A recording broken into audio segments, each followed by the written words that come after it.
Hello again, and thank you for taking a moment with Mel.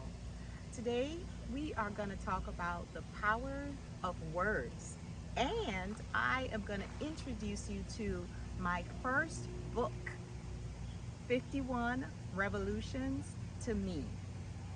Like you, everything that I am is a result of everything that I have been through and how I've been able to handle it. I have always loved words. The written word is always my favorite.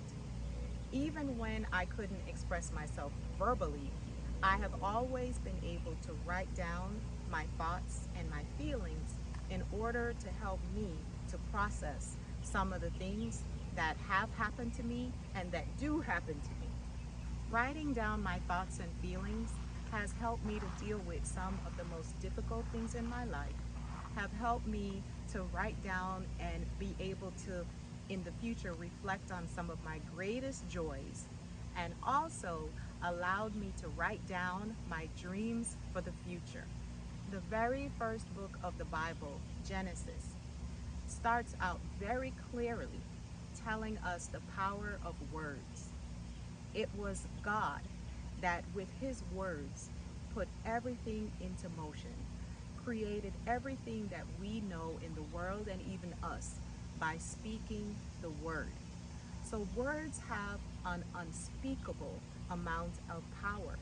And our words also, because we are made in the image of him, our words also have unspeakable power. Our words can either speak hope and life, or they can speak doubt and despair. The words that are written in this book journal my life in poems. They also give you the ability to start thinking about your life and the plans that you want to have for yourself, your joys, your pains. You're able to have journal prompts that you are able to use to start to think about your life, not only your present, but your past and your future, to start making some plans to live a happier and a better life. The last section of the book highlights some meaningful works from my life, words written in not only poetry, but books, also some significant speeches that I've heard, and also my favorite, some significant songs that have helped me through some of the most difficult times of my life and have helped me to dream. My second to the last poem is Overground Railroad. Our ancestors used the Underground Railroad in order to get their bodies to freedom.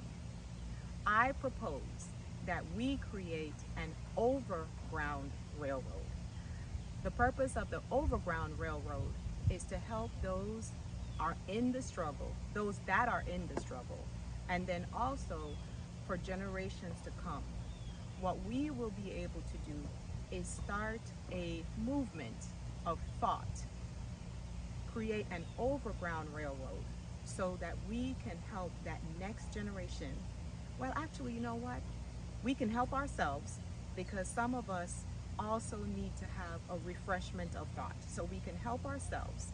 And then we could also set it up so that we can help that next generation not to deal with some of the adversities that we have had to deal with in our generation.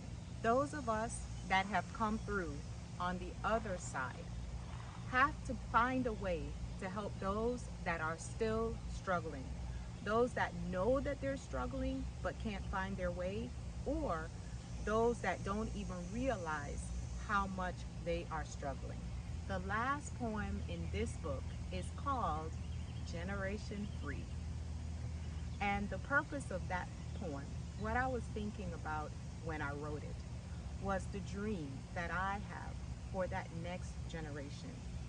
For us to be able to help them not only to learn how to push through adversity, but also create an environment where we have less adversity that happens around them So if we have less adversity around them, and then even when adversity comes, because it will, we have to be able to stand in, we have to learn to stand in as buffers for them, because every single one of us has a unique purpose that we were put on this earth for.